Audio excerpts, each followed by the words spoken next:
बिस्मिल्लाहिर्रहमानिर्रहीम। अस्सलाम वालेकुम। क्रॉस टॉक के साथ मैं हूं जिज़ान डार।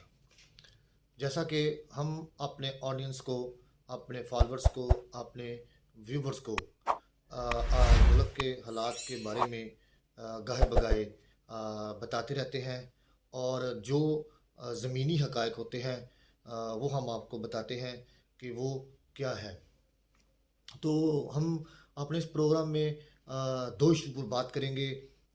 सबसे पहले हम बात करेंगे कि हालिया जो इंतखाबात 2024 में किसकी हुकूमत बनने जा रही है और कौन सी जमात सीटों में सबसे आगे है, और उसके बाद मियाँ नवाज शरीफ ने शहबाज शरीफ को क्या हुक्म दिया है वो हम आपको अपने इस प्रोग्राम में बताएंगे।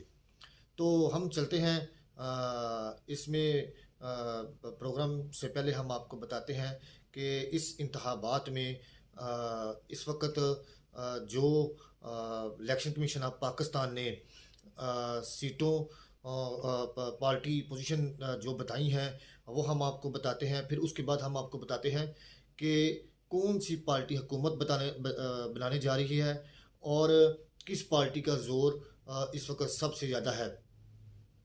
तो इलेक्शन कमीशन के मुताबिक इस वक्त इंतखाबी जो अमल है वो अभी जारी है। नताइज का जो अमल है वो जारी है, क्योंकि कुछ तनकीकी बुनियादों पर इलेक्शन कमीशन को मुश्किलात पेश आई, जिसकी वजह से हमारे ज़राए भी कहते हैं कुछ अज़ला के अंदर अभी तक कुछ ऐसे कैंडिडेट्स हैं जिनका पोलिंग जो सा है रिज़ल्ट लेट आ रहा है। तो हुकूमत के पास जो डिप्टी कमिश्नर यानी कि जो डीआर होते हैं उनके पास 3 दिन का टाइम होता है। 3 दिन के अंदर उन्होंने जो भी कैंडिडेट हो, जीता हुआ या हारा हुआ, उसके बारे में उन्होंने बताना होता है। तो इलेक्शन कमीशन ने अभी तक जो हमें मीडिया को दादो शुमार बताए हैं कि कौन सी पार्टी सबसे आगे है वो हम आपको बताएंगे। इस वक्त पाकिस्तान मुस्लिम लीग नून वो 53 सीट्स के साथ दूसरे नंबर पर है, लेकिन इससे पहले जो आज़ाद उम्मीदवारों का एक ग्रुप था उन्होंने 79 सीट्स ली हैं, और ये 79 जो उम्मीदवारान हैं वो कौन हैं? ये पाकिस्तान पीपल्स पार्टी या पाकिस्तान मुस्लिम नून के नहीं, बल्कि ये पीटीआई के टिकट पर इलेक्शन लड़ रहे थे, लेकिन उनको टिकट जमा नहीं करने दी गई। वो आज़ाद हैसियत से इलेक्शन लड़ रहे थे, तो वो इस वक्त सबसे आगे पीटीआई की जमात नज़र आ रही है। फिर उसके बाद पाकिस्तान पीपल्स पार्टी उसने 43 सीट्स अभी तक ली हैं, यानी कि 43 सीट्स अभी वो हासिल कर चुकी है। उसके बाद MQM जोन सी है उसने 6 सीटें ली हैं। फिर उसके बाद इस्तेकामे पाकिस्तान पार्टी जोन सी है वो 2 सीटें हासिल करने में कामयाब हुई हैं। फिर उसके बाद जमाते उलमाए पाकिस्तान जोन सी है उसने 2 सीटें ली हैं। फिर उसके बाद पख्तून अवामी नेशनल पार्टी 1 सीट और पाकिस्तान मुस्लिम लीग काफ 1 सीट लेने में कामयाब हुई है। हम आपको ये भी बताते हैं कि इस इलेक्शन के अंदर बड़े बड़े बुर्ज वो चित हो गए हैं, हार चुके हैं। अवाम ने उनको मुस्तरद कर दिया है। इसकी क्या वजह है? अवाम की राय हमने ली, अपने ज़राए से भी ली।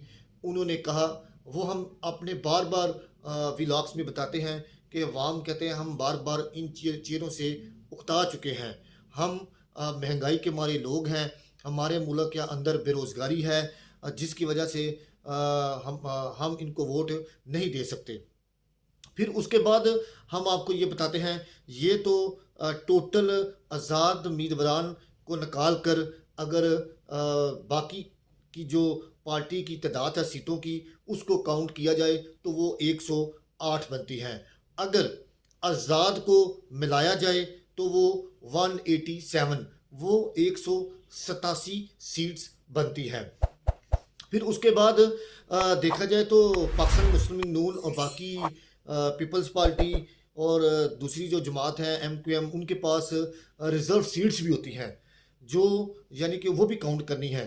वो तो मरहला आगे जाकर होगा, वो हम आपको बताते हैं कि वो उसमें क्या-क्या किन-किन सीटों की ज़रूरत होगी। मियाँ नवाज़ शरीफ ने आज जौन सा है महदूद हुकूमत बनाने का ऐलान किया है। तो अगर देखा जाए तो सादा अक्सरियत के लिए सीटें जौन सी हैं वो 134 सीटें जौन सी हैं वो होनी चाहिए, लेकिन वो किसी के पास अभी तक नहीं है। फिर उसके बाद हुकूमत अगर सादा अक्सरियत के साथ ना बने तो फिर हुकूमत जौन सी है उनको जो सीटों की तादाद दरकार होती है वो 169 सीटें जो सी हैं उनकी ज़रूरत होती है, वो भी अभी किसी के पास नहीं। फिर उसके बाद अगर देखा जाए तो मैंने आगे आपको बताया था कि रिज़र्व सीट्स अक़लियती जो सीट्स हैं वो भी अगर काउंट की जाएँ तो वो 35 सीटें मिल बनती हैं जमातों की तरफ से। तो अगर कौमी असम्बली में देखा जाए तो अमूमी तौर पर सीट जो सी है वो 266 होती हैं।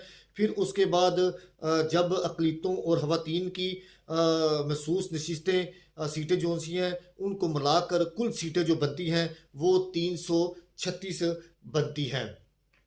तो अगर देखा जाए तो मियाँ नवाज शरीफ साहब जौन से हैं उन्होंने आज शहबाज शरीफ साहब की भी ड्यूटी लगाई कि किन किन से मिलना है, हम आपको आगे जाके बताएंगे।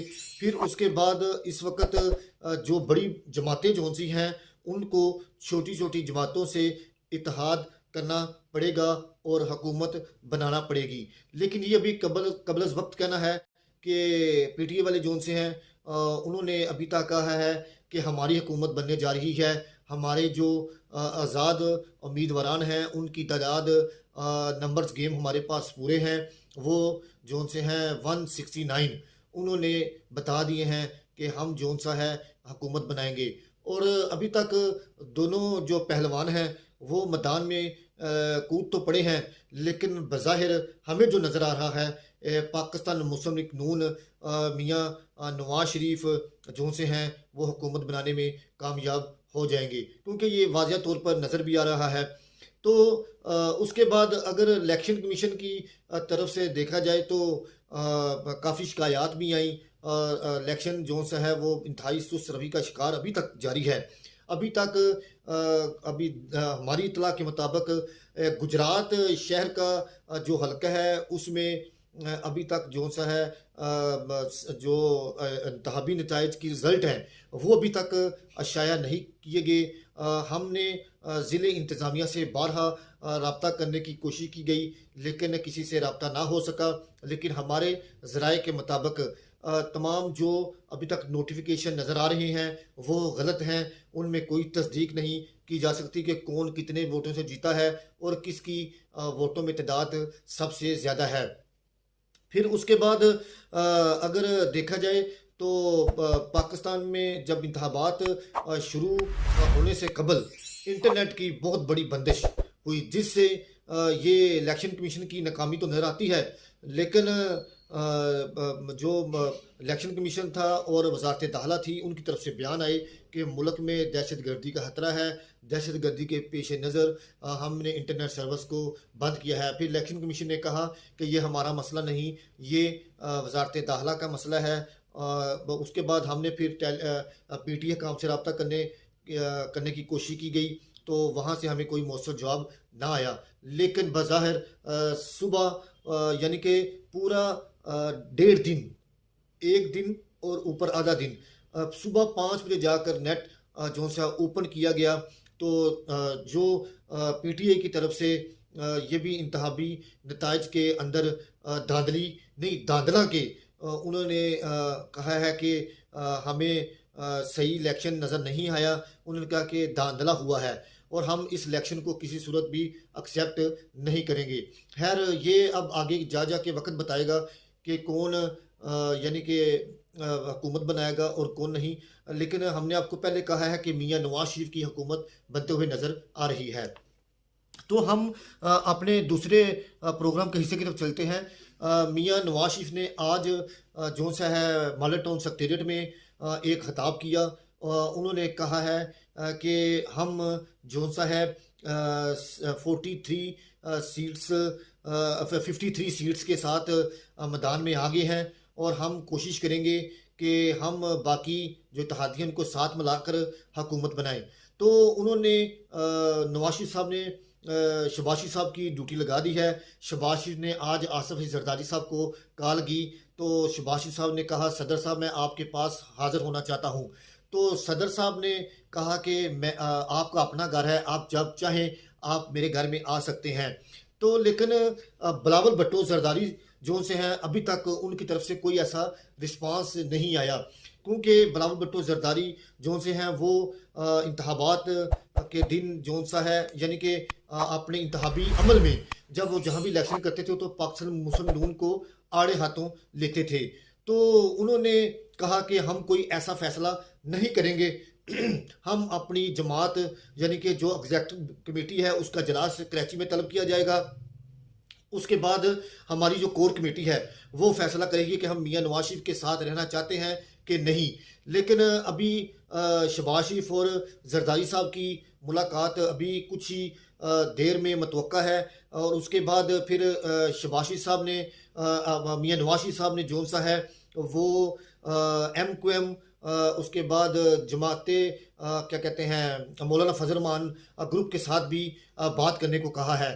तो आज सिर्फ आसिफ अली जरदारी साहब के साथ मुलाकात होगी, बाकी जो MQM और दूसरी जो नीचे जमातें हैं उनसे फर्दन मुलाकात का हवाल बाद में किया जाएगा और उनसे मदद की अपील की जाएगी कि हम हुकूमत बनाने जा रहे हैं, हमारी मदद की जाए।